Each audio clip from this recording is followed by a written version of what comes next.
Hello student, स्वागत है एक बार फिर से आपका हिंदी पाठशाला क्लासेस में। आज हम बात करने वाले हैं साखी चैप्टर। बहुत ज़्यादा इंपॉर्टेंट है, क्लास 11th वालों के लिए बहुत ज़्यादा इंपॉर्टेंट है, कबीरदास जी द्वारा रचित है। तो चलिए इसका हम संदर्भ सहित व्याख्या आप लोग किस तरीके से एग्जाम में लिखोगे और इसका किस तरीके से अर्थ आप लोग को जानना बहुत ज़्यादा इंपॉर्टेंट हो जाता है। तो इसका अर्थ हम चलिए देख लेते हैं। ठीक है, ये काफ़ी ज़्यादा बड़ा है वीडियोज़, तो आप लोग क्लास तक ज़रूर जुड़े रहिएगा। ये वीडियो आप लोग के लिए काफ़ी महत्वपूर्ण होने वाला है। तो चलिए हम देख लेते हैं यहाँ पे। ठीक है, तो यहाँ पे सबसे पहले है बलिहारी गुरु आपड़े। ठीक है, बलिहारी गुरु आपड़े देवहाड़ी के बाद यहाँ पे बताया गया है कि कबीरदास जी कहते हैं कि मैं अपने गुरु पर दिन में अनेक बार न्यौछावर होता हूँ। ठीक है, आप लोग को ये चीजें ध्यान में रखना है, क्योंकि जिन जनि मनसिते देवता करत न लागी बार। जनि मतलब क्योंकि उन्होंने मुझे मनुष्य से आ, देवता बनने में जरा भी देर नहीं लगाई। ठीक है, यहाँ पे बताया गया है अर्थात गुरु के ज्ञान ने मेरे भीतर के विकारों को दूर कर मुझे एक श्रेष्ठ व्यक्ति, श्रेष्ठ इंसान बना दिया है।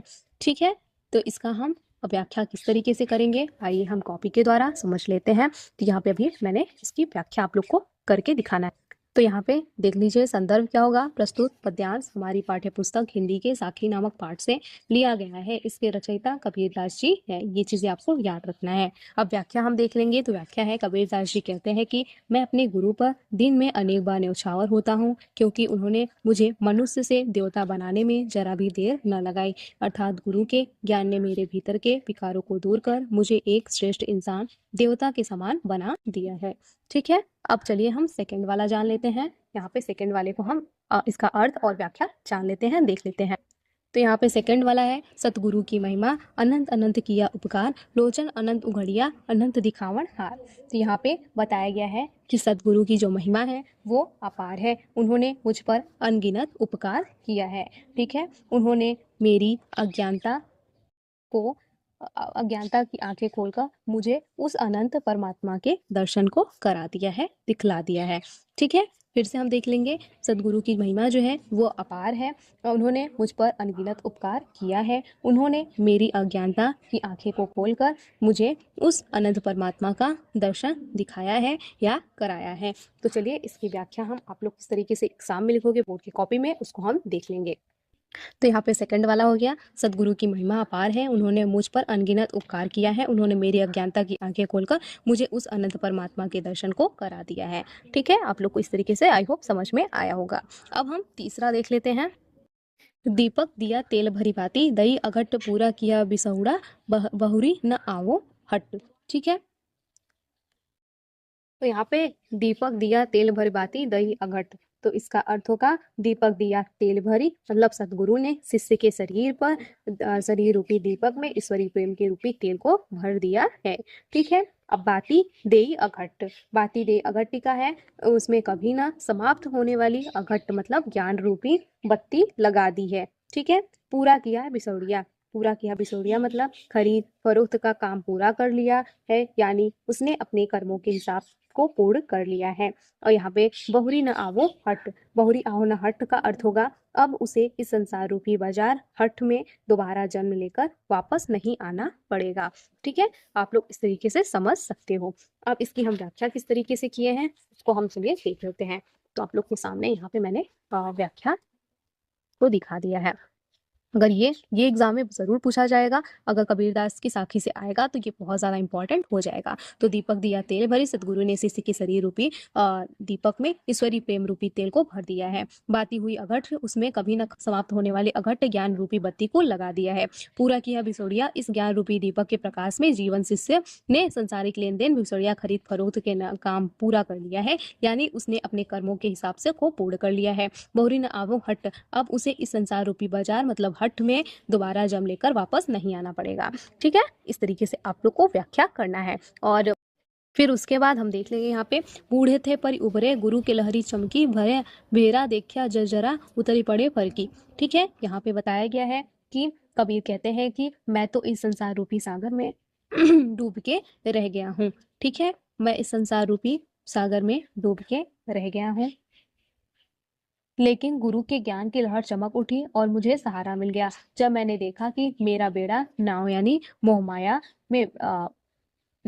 मोहमाया में बिल्कुल जर्जर और पुराना हो गया है, तो मैं तुरंत उसमें कूदकर क्या हो गया, बच गया। ठीक है, आप लोग को ये ध्यान में रखना है कि गुरु की कृपा से मैं मोहमाया के जो नाव से था, जो बेड़ा था, उससे मैं कूद गया। ठीक है, इस तरीके से आप लोग देख लीजिए। व्याख्या आप लोग को इसी तरीके से एक एक करके लिखना है। इसको समझ लीजिए आप लोग ध्यान से। यहाँ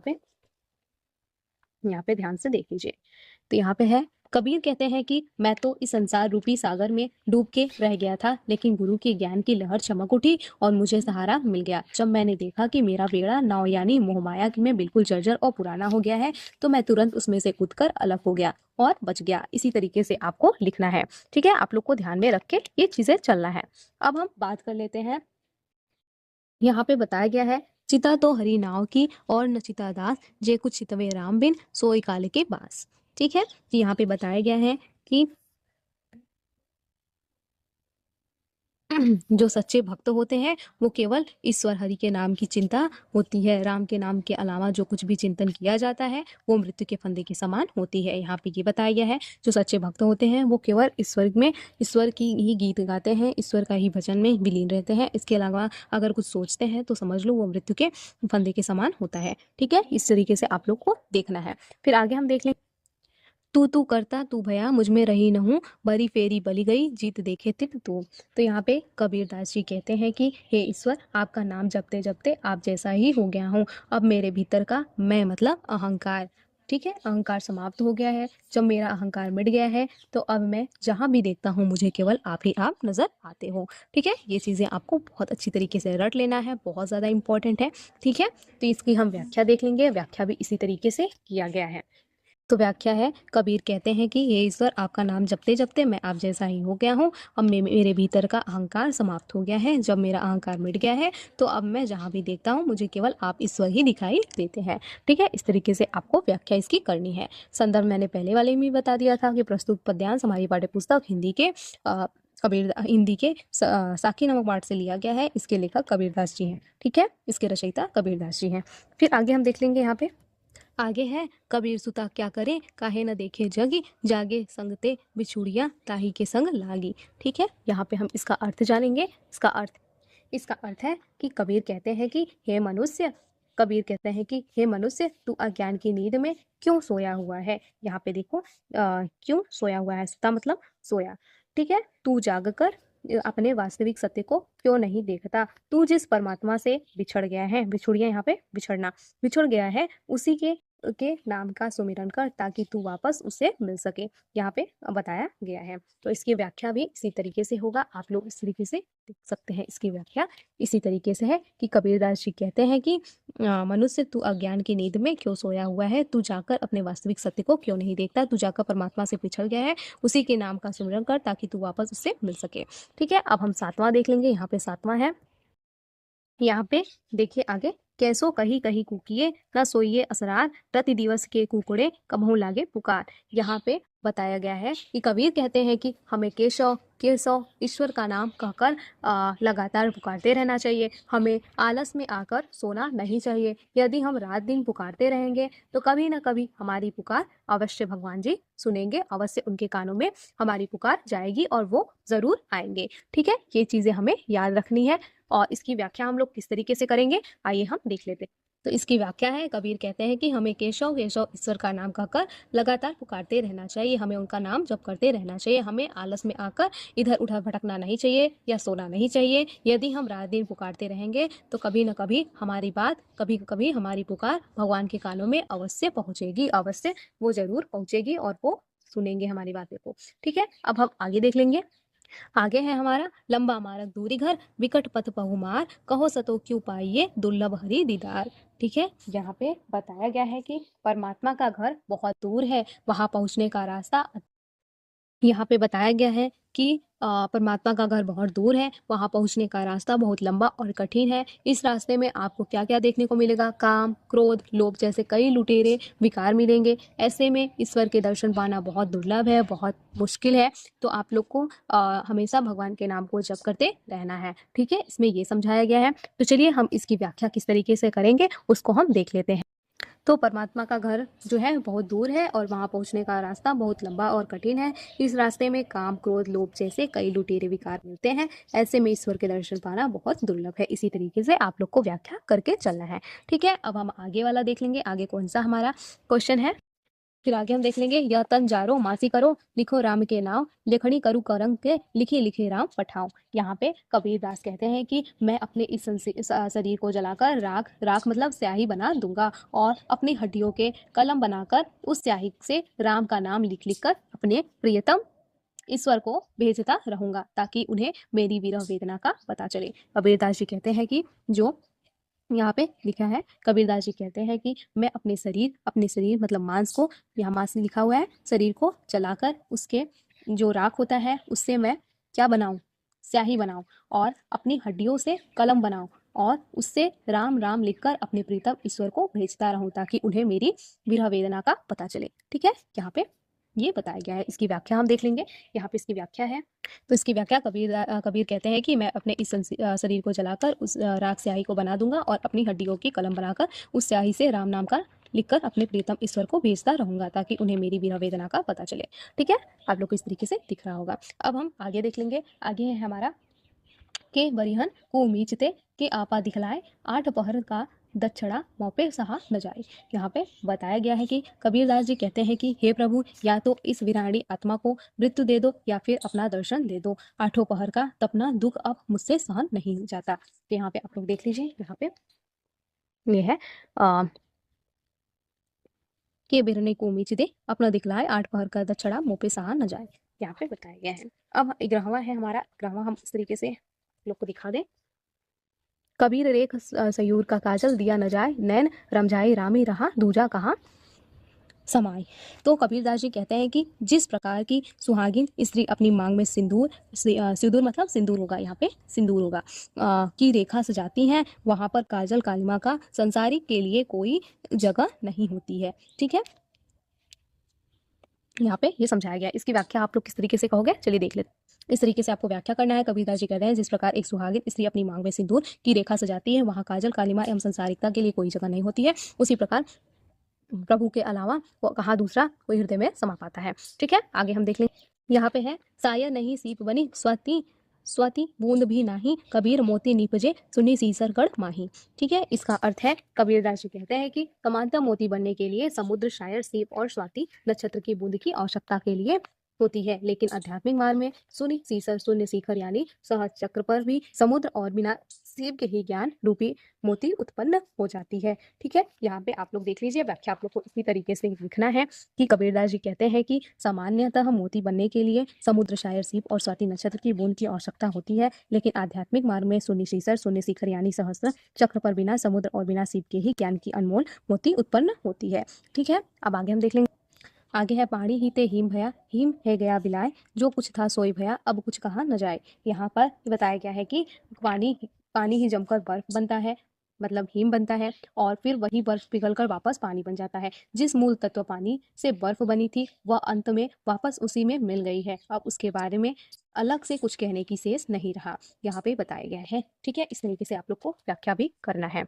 व्याख्या आप लोग देख लीजिए कि कबीर कहते हैं कि पानी ही जमकर बर्फ मतलब हिम बनता है और फिर वही बर्फ पिघलकर वापस यानी पानी बन जाता है। जिस मूल तत्व पानी में बर्फ बनी थी वह अंत में वापस में उसी में मिल गई है, अब उसके बारे में अलग से कुछ कहने का शेष नहीं रहा है। ठीक है, आगे हम देख लेंगे। आगे है पखी उड़ाड़ी गगन को, प्यान रहा परदेश, पानी पिए चंच बिन, भूली गया यहू देश। ठीक है, आगे देख लेंगे। आगे है यहाँ पंखी, ठीक है, पिंजर प्रेम पखी उड़ाड़ी गगन को, प्राण रहा परदेश, पाड़ी पिया चंच बिन, भूल गया रहूं यहू देश। तो यहाँ जो पखी है, पंछी है, आत्मा का प्रतीक है, और जो गगन है वो आकाश तंत्र ब्रह्मांड का। कबीर कहते हैं कि आत्मा रूपी पक्षी उड़कर आकाश में परमात्मा के लोक में पहुंच गया है, और जबकि जो शरीर है हमारा पिंड है वो संसार रूपी प्रदेश में ही रह गया है। ठीक है, वहां पहुंचकर उस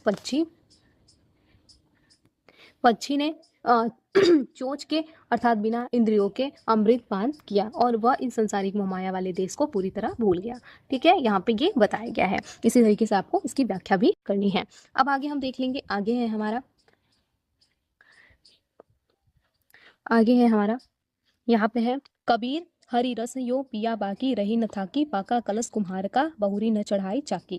तो यहाँ पे इसका अर्थ होगा कि कबीर कहते हैं कि मैंने ईश्वर की भक्ति का रस इतना तृप्ति के साथ पी लिया है कि अब मन की सारी प्यास और शारीरिक इच्छाएं थकान समाप्त हो गई है। जैसे कुम्हार का घड़ा जब एक बार आग में पक जाता है तो उसे दोबारा चाक पर चढ़ाने की जरूरत नहीं पड़ती है, वैसे ही ज्ञान प्राप्त होने के बाद जीव को दोबारा जन्म मरण के चक्र में नहीं पड़ना पड़ता है। ठीक है, ये चीजें आपको ध्यान में रखना है। तो चलिए हम लोग देख लेते हैं, इसकी व्याख्या आप लोग इसी तरीके से करोगे। यहाँ पे आप लोग को दिख रहा होगा। ठीक है, इसी तरीके से आप लोग को पढ़ना है कि कबीरदास जी कहते हैं कि ईश्वर की भक्ति के रस इतनी तृप्ति हो के साथ पी लिया है कि अब मन की सारी प्यास और शारीरिक इच्छाएं थकान समाप्त हो गई है। और जैसे कुम्हार का घड़ा जब एक बार में आग में पक जाती है तो उसे दोबारा चाक पर चढ़ाने की जरूरत नहीं पड़ती है, वैसे ही ज्ञान प्राप्त होने के बाद जीव को दोबारा जन्म मरण के चक्र में नहीं पड़ना पड़ता है। ठीक है, आगे हम देख लेंगे। आगे है हमारा, आगे है यहाँ पे, आगे है हैरत हैरत हे सखी रहा कबीर हराए, बूंद समानी समद में सो कत हरी जाए। तो यहाँ पे परमात्मा को खोजते खोजते कबीर स्वयं को भूल गए हैं और ईश्वर में लीन हो गए हैं। वे कहते हैं कि जैसे पानी की एक बूंद समुद्र में गिरकर उसमें समा जाती है और फिर उसे अलग से ढूंढा नहीं जाता, वैसे ही भक्ति जब भगवान में मिल जाती है तो उसे उसका अपना अस्तित्व समाप्त हो जाता है। ठीक है, यहाँ पे ये बताया गया है। फिर आगे हम देख लेंगे कबीर यहू घर प्रेम का, खाला का घर नाही, सीज उतारे हाथी करी, सो पेठे घर माही। तो यहाँ पे बताया गया है कि कबीरदास जी कहते हैं कि ईश्वर का जो प्रेम है, भक्ति का मार्ग प्रेम का मार्ग है। यहाँ किसी मौसी का घर नहीं है जहाँ कोई भी आसानी से चला जाए। यहाँ वह प्रवेश कर सकता है जो अपनी शीश अहंकार को अपनी हथेली पर रख ले, अर्थात पूर्ण समर्पण और अंधकार का त्याग से ईश्वर मिलते हैं। ठीक है, यहाँ पे अहंकार नहीं होना चाहिए, अन्यथा ईश्वर नहीं मिलेंगे। इसका अर्थ ये हुआ। अब हम आगे वाला लास्ट वाला देख लेते हैं, फिर आपको इसकी व्याख्या हम सब समझा देंगे। जब मैं था तब हरि नहीं, अब हरि है तो हम नहीं, सब अंधियारा मिट गया जब दीपक था तमाही। तो यहाँ पे इसका अर्थ होगा, जब तक मेरे भीतर में यानी अहंकार था तब तक ईश्वर का अनुभव नहीं हुआ। अब जब ईश्वर मिल गए हैं तो मेरा अहंकार मिट गया है और जैसे दीपक जलता है अंधेरा गायब हो जाता है, वैसे ही ज्ञान रूपी दीपक के जलते ही मेरे मन का सारा जो अज्ञान था, अज्ञान रूपी अंधकार था, वो नष्ट हो गया। ठीक है, यही इसमें बताया गया है। इस तरीके से आपको व्याख्या करना है। यहाँ पे आप लोग देख लीजिए, ये बहुत ज़्यादा इंपॉर्टेंट है, इसलिए मैंने आप लोग को इसकी व्याख्या दिखला दी है। ठीक है, जब मेरे अंदर भी अहंकार था तब ईश्वर का अनुभव नहीं था, और जब ईश्वर मिल गए हैं तो मेरे अंदर अहंकार मिट गया है। जैसे दीपक जलते ही अंधेरा गायब हो जाता है, वैसे ही ज्ञान रूपी दीपक के जलते ही मेरे मन का सारा अज्ञान रूपी अहंकार नष्ट हो जाता है। ठीक है, तो आई होप आप लोग को ये सारी व्याख्याएं समझ में आई होगी। इसका अर्थ एक एक करके मैंने आप लोग को समझा दिया है। तो अब मिलते हैं पदावली में। पदावली आप लोग ज़रूर पढ़ लीजिएगा, ये भी आपके एग्जाम में बहुत ज़्यादा पूछे जाते हैं। तो नेक्स्ट में आप लोग को पदावली पढ़ाऊंगी, जो कि आपके एग्जाम के लिए बहुत ज़्यादा इंपॉर्टेंट है। बस आप लोग क्या करोगे, चैनल को फटाफट सब्सक्राइब कर लोगे, बेल आइकन प्रेस कर लोगे और अपने दोस्तों के साथ इसे शेयर कर दोगे। मिलते हैं नेक्स्ट वीडियो में, तब तक के लिए थैंक यू, टेक केयर, जय हिंद, जय भारत।